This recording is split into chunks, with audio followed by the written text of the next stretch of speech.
students. I welcome you all to the online classes of SGOI.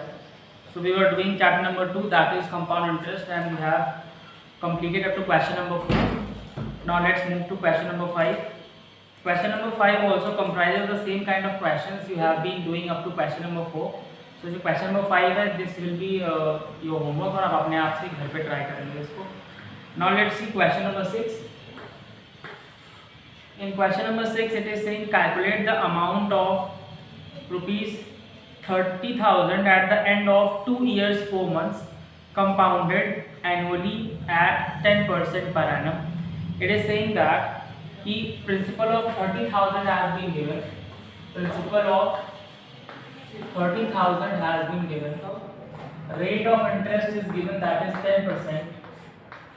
Okay, and time is given, that is 2 years 4 months. 2 years 4 months. And you have to calculate the value of the amount after 2 years 4 months. तो simple से case है, फिर से वैसे करेंगे. Interest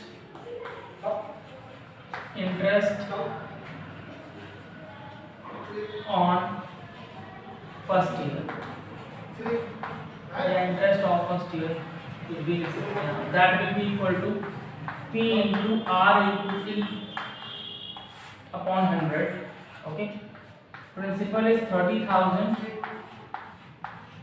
Rate is 10 और time 1 year ही होगा, because हम लोग फर्स्ट ईयर की बात कर रहे हैं. ठीक है. So this will be equal to 3,000. तो फर्स्ट ईयर का जो इंटरेस्ट है आपके पास वो 3,000 है. तो अमाउंट फर्स्ट ईयर के बाद कितना हो जाएगा? Principal that is 30,000 plus interest that is 3,000. That will equals to 33,000. Now 33,000 is the amount after first year. यही जो amount after first year है, this will become the principal for second year. तो हम लोग निकालेंगे interest for second year. Same formula, P into R into T upon 100. Value substitute करेंगे 33,000. Rate is 10% और time 1 होगा upon 100. So this will give us 3,300. So you can clearly see कि जो second year का interest है, that is rupees 3,300. Amount calculate कर लेंगे. Amount will be equal to 33,000 plus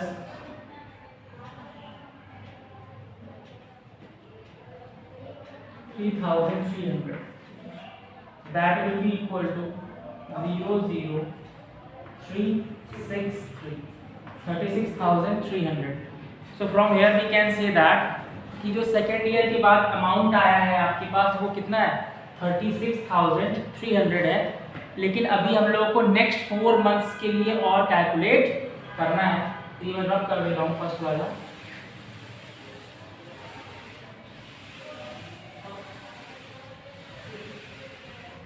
okay, अब क्या देखना है? इंटरेस्ट फॉर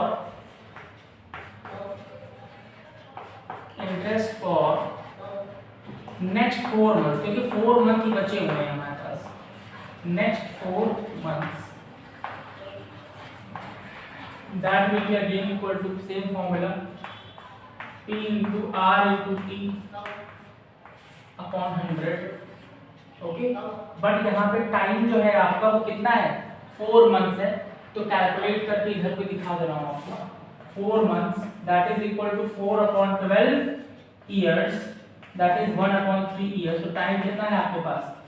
1/3 years का है. तो यहाँ टाइम के बदले आप 1/3 पुट करेंगे. प्रिंसिपल कितना है?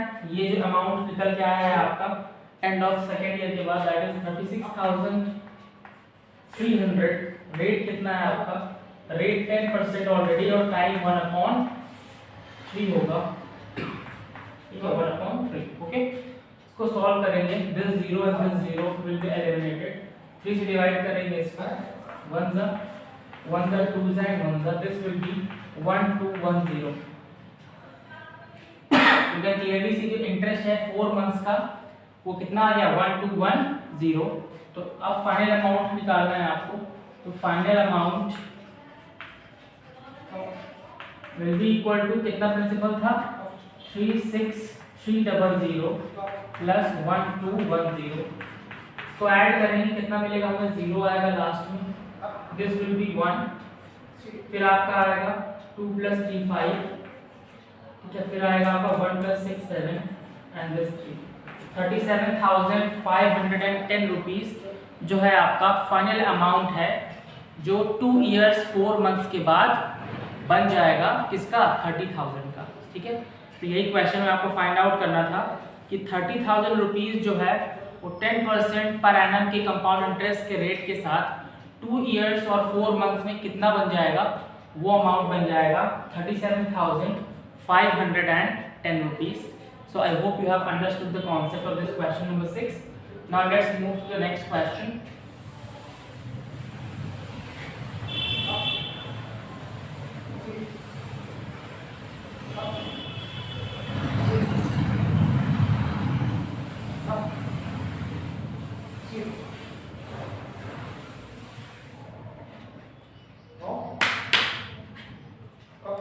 Next question is question number 7 और ये भी बिल्कुल सेम क्वेश्चन है, बस इसमें टाइम जो दे दिया गया है वो 2.5 इयर्स दिया हुआ है, तो वो आप ऑटोमेटिकली इसी तरीके से कर पाएंगे, नो प्रॉब्लम इज दैट।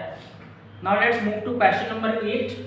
इस क्वेश्चन नंबर 8 में जो रेट है वो 2 सालों के लिए अलग अलग दे दिया गया, उसमें कोई बड़ी बात नहीं है। हमें वैसे भी फर्स्ट ईयर का अलग कैलकुलेट हम करते हैं और सेकेंड ईयर का अलग कैलकुलेट करते हैं, तो अगर फर्स्ट ईयर का रेट डिफरेंट है और सेकेंड ईयर का रेट डिफरेंट है तो उससे खुद खास आपको फर्क पड़ेगा नहीं, आप आर की वैल्यू डिफरेंट सब्स्टिट्यूट कर देंगे। चलिए let's start with this question. यहाँ पे principal has been given that is 15,000, principal has been given that is 15,000, ठीक है, time has been given that is 2 years, okay, and rate of interest जो है वो फर्स्ट ईयर के लिए आपका it has been given that is 8% and second year के लिए दे आर गिविंग 9%, ओके। 8% है आपका फर्स्ट ईयर के लिए और जो रेट है आपका 9% है that is for second year. There is no difficulty in such kind of question, we just have to follow the basic principles. हम क्या निकालते हैं, पहले इंटरेस्ट निकालते हैं for first year I1 that is equal to P into R into T upon 100, that's a very obvious kind of thing. Principal कितना है आपका 15,000 है, रेट इज आपका 8% है फर्स्ट ईयर के लिए, टाइम 1 होगा बिकॉज फर्स्ट ईयर की बात कर रहे हैं,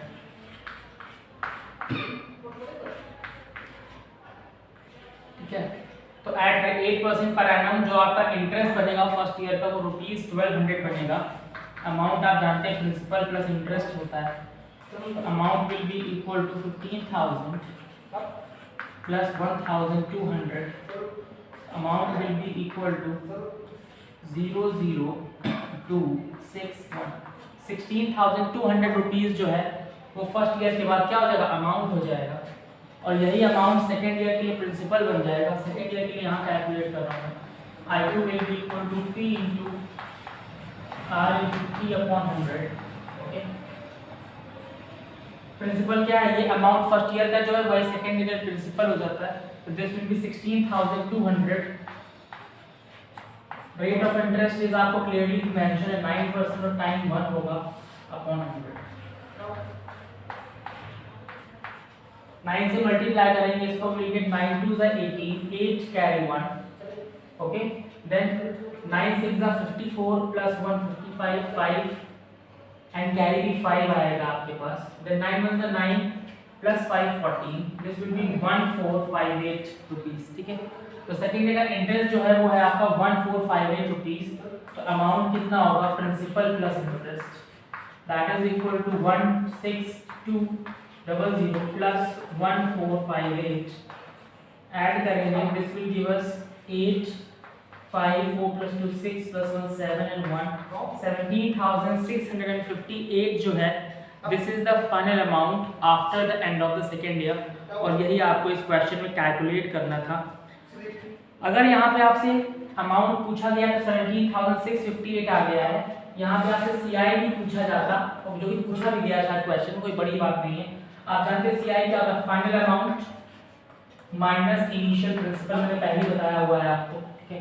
फाइनल अमाउंट कितना है आपके पास 17,658 और इनिशियल प्रिंसिपल कितना आपका 15,000 है ना। इनिशियल प्रिंसिपल कितना गिवन है, 15,000 गिवन है। तो कंपाउंड इंटरेस्ट क्लियरली सब्ट्रैक्ट करने में मिलेगा आपको 2,658 rupees, and this is the second answer of this question. तो आपको अमाउंट पूछा गया था, उसका आंसर ये है। आपसे कंपाउंड इंटरेस्ट पूछा गया था, उसका आंसर ये है, ठीक है। I don't think you are finding much difficulty in solving such kind of problems, okay. चलिए क्वेश्चन नंबर 9 जो है वो सिमिलर क्वेश्चन नंबर 8 पर ही बेस्ड है। बस क्वेश्चन नंबर 8 में आपको टाइम 2 इयर्स गिवन था, और फर्स्ट ईयर और सेकेंड ईयर का जो रेट ऑफ इंटरेस्ट था वो अलग अलग गिवन था। इन क्वेश्चन नंबर 9 ऑल्सो आपको टाइम जो है वो 2 इयर्स के बदले 3 इयर्स प्रोवाइडेड है, और जो रेट ऑफ इंटरेस्ट है वो तीनों सालों के लिए आपको अलग अलग प्रोवाइड किया गया है। तो you just have to follow the same criteria और the same approach there. First year का कैलकुलेट करेंगे, देन सेकेंड ईयर कैलकुलेट करेंगे, and then third year calculate करेंगे। जो फाइनल अमाउंट निकल के आएगा उसमें से इनिशियल प्रिंसिपल को सब्ट्रैक्ट कर देंगे, then you will be getting the value of the compound interest, okay. So this is the easy question, you can easily solve that. Now let's move to question number 10.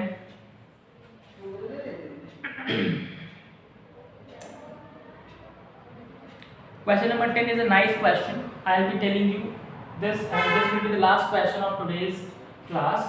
You are supposed to be completing all the questions in your fair notebooks, because I am telling you each and every concept, ठीक है। सारे concept आपको मैं बता रहा हूँ। Don't wait for the PDF to come, because I am telling you each and every question on the board. So you are supposed to be sincere enough, and you should complete your work on time, okay. So let's move to question number 10. In question number 10, first of all हम question को समझेंगे कि actually question क्या रहा है आपसे। It is saying that Peter invested rupees 2,40,000 for 2 years at 10% compounded annually. पहले इतनी चीज पढ़ी, हमें क्या समझ में आया कि Peter is a man who has invested rupees 2,40,000, ठीक है। तो प्रिंसिपल हमारे पास क्लियरली कितना है, 2,40,000 is the principal.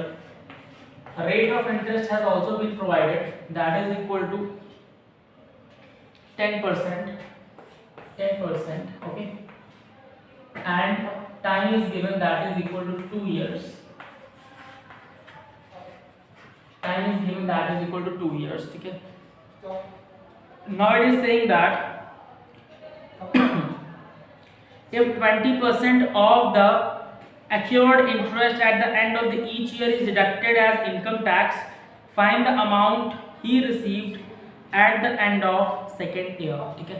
चलिए क्वेश्चन कह रहा है कि ये सिनेरियो है, पीटर इज अ मैन जिसने इतना पैसा इन्वेस्ट किया, ठीक है। हर साल जितना उसको इंटरेस्ट मिलेगा, ठीक है, हर साल जितना उसको इंटरेस्ट मिलेगा उसका 20% क्या हो जाएगा, उसका 20% व्हाट विल बी, उसका जो 20% है वो एज अ टैक्स डिडक्ट कर लिया जाएगा। तो ऐसा होने पे आपको बताना है कि पीटर को 2 साल के बाद कितना अमाउंट रिसीव होगा, ठीक है। पीटर को कितना अमाउंट मिलेगा 2 साल के बाद। बहुत इजी सा सिनेरियो है, ठीक है। हम वैसे ही करेंगे, पहले निकालेंगे हम लोग interest for the first year, that is always equal to PRT upon 100, okay.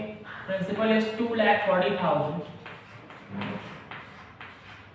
rate is of course 10% and time is 1 year, because we are talking about the first year, ठीक है। So this will be equal to 24,000, ठीक है। तो first year का जो interest आया है that is equal to 24,000, लेकिन क्वेश्चन में बोला गया कि हर साल जितना भी उसको इंटरेस्ट मिलेगा, ठीक है, जितना भी उसको इंटरेस्ट मिलेगा उसका 20% कट जाएगा एज अ टैक्स, है ना। इसका मतलब नेक्स्ट ईयर कितना जाएगा, 20% कट के जाएगा ना।